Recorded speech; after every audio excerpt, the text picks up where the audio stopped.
जय हिंद दोस्तों। GK with Marwari channel के यूट्यूब चैनल पर आपका हार्दिक स्वागत है। पिछली वीडियो में हमने अंतःस्रावी तंत्र में एंजाइम और हार्मोन के बीच में अंतर देखा था। आज हम उस चीज़ को कंटिन्यू करते हुए नेक्स्ट टॉपिक हम जो पढ़ेंगे वो है टाइप्स ऑफ ग्लैंड यानी ग्रंथियों के प्रकार। तो क्या है टॉपिक हमारा? Types of gland. देखिए, 3 तरह की ग्रंथियाँ होती है। एक होती है अंतःस्रावी, दूसरी होती है बहिस्रावी, तीसरी होती है मिश्रित। तो कौन कौन सी होती है? एक तो होती है बहिस्रावी, एक होती है अंतःस्रावी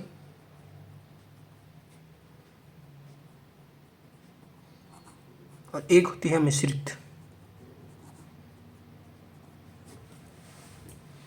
बहिस्रावी और अंतःस्रावी, अब इन तीनों के अंतर देखते हैं।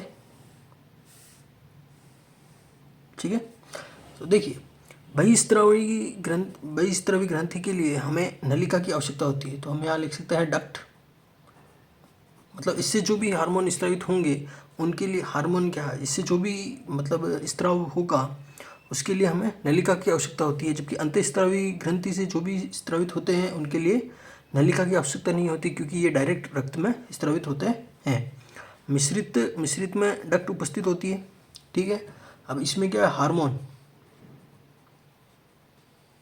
हार्मोन इसमें अनुपस्थित होते हैं, इसमें उपस्थित होते हैं और इसमें भी उपस्थित होते हैं। ठीक है, उसके बाद में आता है इसके उदाहरण क्या है। तो इसका उदाहरण जो है हमारा लीवर, ठीक है, और salivary gland,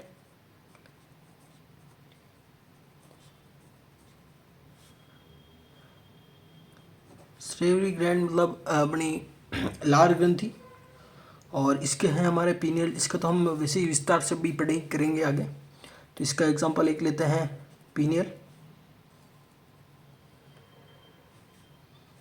pineal gland. Second है प्यूस। थर्ड है थायराइड, पैराथायराइड, थाइमस, एड्रिनल, ये सब एक्सेट्रा ईटीसी। तो हम लिख लेते हैं एड्रिनल।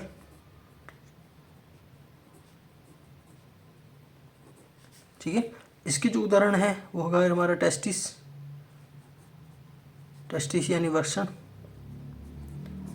ठीक है, प्लेजेंटा यानी इसको कहते हैं अपरा। राइट, तो ये मेजर डिफरेंस हो गया बहिस्रावी, अंतःस्रावी और मिश्रित के अंदर। ठीक है, अब हम आगे एक एक अंतःस्रावी हमारा टॉपिक है, तो इसके अंदर हम पीनियल ग्लैंड को लेते हैं। तो हमारा टॉपिक क्या हो गया? Pineal gland. ठीक है, इसको कहते हैं पीनियल ग्लैंड।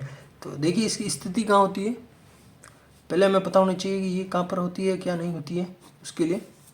तो देखिए, पीनियल ग्लैंड जो है वो हमारे मस्तिष्क में उपस्थित होती है। तो कहाँ होती है? ब्रेन में भी किस भाग में? अग्र मस्तिष्क में। अग्र मस्तिष्क के डायनसिफेलॉन, अगर मस्तिष्क के डायसिफेलॉन भाग की पृष्ठ सतह, जिसको एपिथैलेमस कहते हैं, पृष्ठ सतह जिसको क्या कहते हैं? एपिथैलेमस में उपस्थित होती है। ध्यान रखना, ये हमारे ब्रेन में स्थित होती है। जैसे हमारे ब्रेन में पीयूष ग्रंथि उपस्थित होती है, उसी प्रकार ये भी वहीं स्थित होती है। पीयूष ग्रंथि जो होती है वो मतलब अग्र सतह पर उपस्थित होती है, और ये पृष्ठ सतह पर उपस्थित होती हैं। ये एपिथैलेमस पर उपस्थित होती है और वो हाइपोथैलेमस पर उपस्थित होती है। इसका एक पॉइंट ये भी है, ये बाल्यावस्था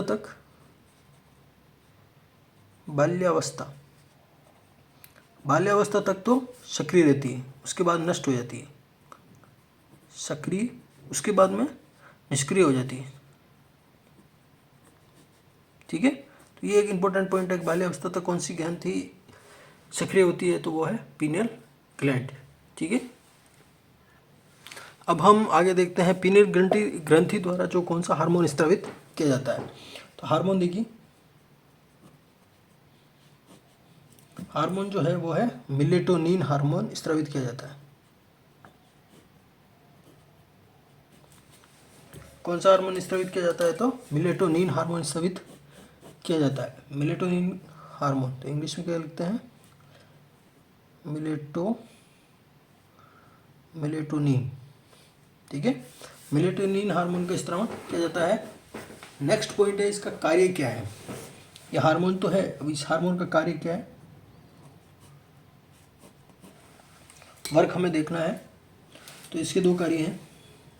पहला कार्य ये है कि ये हमारे त्वचा पर मिलेनिन वर्णक को फैलने से रोकता है, ठीक है। क्या कार्य है? मिलेनिन वर्णक, जैसे हमारी जो त्वचा का रंग है वो किसके कारण होता है? तो मिलेनिन वर्णक के कारण होता है। तो ये क्या करता है? उस मिलेनिन वर्णक को पूरे शरीर में फैलने से रोकता है। इससे क्या होती है? जिससे हमारे शरीर में जो हल्का सा कालापन होता है वो, अगर ये मिलेनिन वर्णक ज़्यादा फैल जाएगा तो वो हमारा पूरे शरीर पर ब्लैक ब्लैक हो जाएगा, ठीक है। तो ये क्या करता है? उसे रोकने का कार्य करता है। क्या कार्य है इसका ये हार्मोन? देखिए, वीडियो में आगे बने रहिए, आगे हम आपसे और भी इंटरेस्टिंग टॉपिक हम पढ़ेंगे। तो पूरा सेकंड ग्रेड हम ऐसे ही क्लियर करेंगे, ठीक है, आप और हम दोनों मिलकर, ठीक है। तो ये हमारे ये हार्मोन त्वचा पर मिलेनिन वर्णक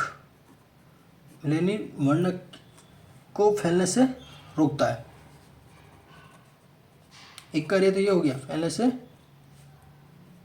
रोकता है, ठीक है। क्या कार्य है? यह हार्मोन त्वचा पर मिलेनिन वर्णक को फैलने से रोकता है, ठीक है। इसका दूसरा कारण ये है, दूसरा कार्य क्या है इसका? तो दूसरा कार्य ये है कि ये लैंगिक परिपक्वता को संदमित करता है, जैसे बाल्यावस्था तक लैंगिक परिपक्वता नहीं आने देता है, ठीक है। तो इसका दूसरा कार्य क्या है? जैसे हम एक ग्रंथि पढ़ेंगे तो उसके 2-4 क्वेश्चन भी करेंगे, तो ऐसे हम करके पूरा चैप्टर कंप्लीट कर देंगे, ठीक है। इतनी ज़्यादा वीडियो नहीं बनाएंगे ताकि लोड कम पड़े, शॉर्ट वीडियो बनाकर कंटेंट अपलोड कराएंगे आपको, ठीक है। तो ये लैंगिक परिपक्वता को संदमित यानी रोकता है, ठीक है, संदमित करता है। कहाँ तक? तो आपको ध्यान होना चाहिए कि ये बाल्यावस्था तक सक्रिय होती है, तो बाल्यावस्था तक ही लैंगिक परिपक्वता को संदमित करता है, ठीक है। अब एक ये चीज़ भी आती है, जब तक ये हार्मोन हमारे शरीर में रहेगा तब तक लैंगिक परिपक्वता नहीं आएगी। क्यों? क्योंकि ये तो रोक के रखता है, तो ये तो नॉर्मल बात है, इतनी तो पता ही होती है, ठीक है। एक इम्पोर्टेंट बात हो रहा है, सी इसका एक और कार्य है, उभयचर या सरीसृप जो होते हैं उसमें जो स्किन का रंग होता है, रंग परिवर्तन, वो मेलेटोनिन हार्मोन के कारण होता है।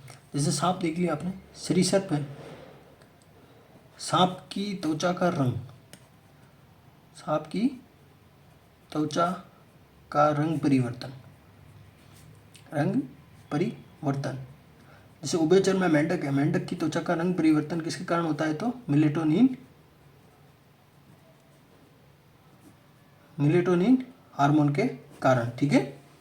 मेलेटोनिन हार्मोन के कारण त्वचा का रंग परिवर्तन होता है, ठीक है। हमारी बॉडी में क्या करता है? ये मेलेनिन वर्णक को फैलने से रोकता है। तो ये इसके कुछ कार्य हो गए।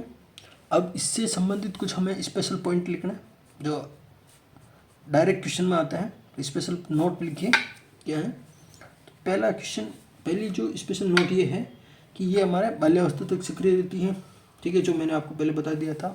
तो क्या है? बाल्यावस्था तक सक्रिय, ठीक है। दूसरा इसका कार्य है, बाल्यावस्था के पश्चात ये पीनियल ग्लैंड पर कैल्शियम कार्बोनेट और कैल्शियम फॉस्फेट का जमाव हो जाता है, जिसे सैंड ऑफ ब्रेन कहते हैं। मतलब जैसे इसका दूसरा क्या है, जैसे अगर आप कह रहे हो गए भाई बाल्यावस्था तक सक्रिय होती है, उसके बाद कहाँ जाती है? तो बाल्यावस्था तक सक्रिय होती है, उसके ऊपर उसके बाद में इस ग्रंथि जो है ना, इसके ऊपर calcium carbonate,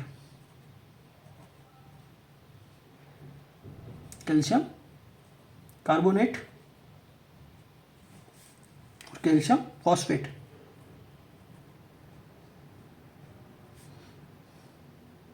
calcium carbonate, calcium phosphate का जमाव हो जाता है, जिस कारण ये संदमित यानी वहाँ पर जमाव हो जाने के कारण यहाँ पर मतलब ये ग्रंथि आगे सक्रिय नहीं रह पाती है। जो इस ये जो जमाव होता है इसको क्या कहा जाता है?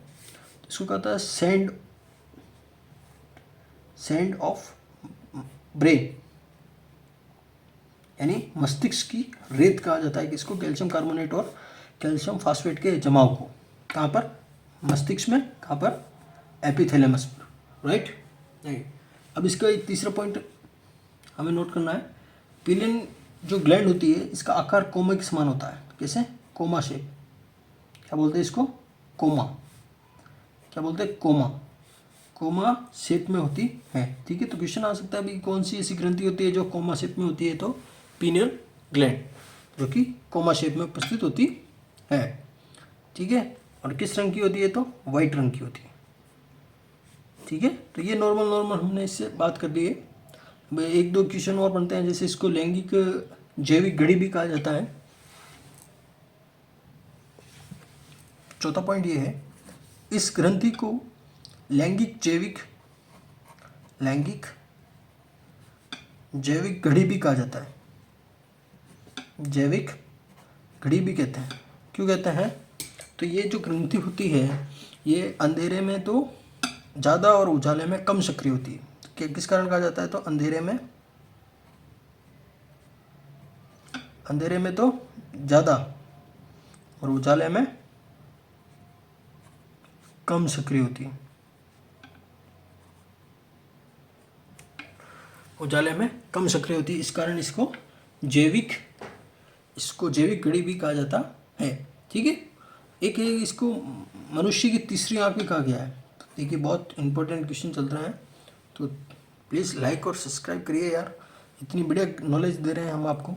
प्लीज़, मस्तिष्क की तीसरी क्यों कहा जाता है? क्योंकि लैंगिक परिपक्वता को रोकती है, इसलिए इसको मस्तिष्क की तीसरी आंख भी कहा गया है। ठीक है, मनुष्य की तीसरी आंख। ठीक है, किसको कहा गया है मनुष्य की तीसरी आंख? तो पीनियल ग्लैंड को। ध्यान रखना, पीनियल ग्लैंड को कहा गया मनुष्य की तीसरी आंख। ठीक है, क्यों कहा गया है? क्योंकि ये लैंगिक परिपक्वता को रोकती है। लैंगिक परिपक्वता को रोकती है। ठीक है, तो ये मोटा मोटा इनके वो बन गया है। ठीक है, जैसे अभी एक क्वेश्चन मैं आपको दे देता हूँ। ठीक है, आज की वीडियो मैं इस क्वेश्चन के साथ समाप्त करूँगा। इस क्वेश्चन का आंसर आप बता दीजिए। पीनियल ग्लैंड के लिए निम्न में से कौन सा कथन सही है? पीनियल ग्लैंड के लिए में से सही है, राइट। पहला है कोमा शेप, बी है सेकेंड आई, सी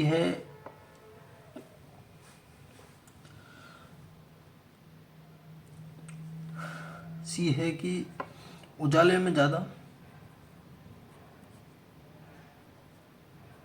और डी है अंधेरे में कम। कमेंट में आंसर दीजिएगा इसका। थैंक यू, मिलते हैं नेक्स्ट वीडियो में।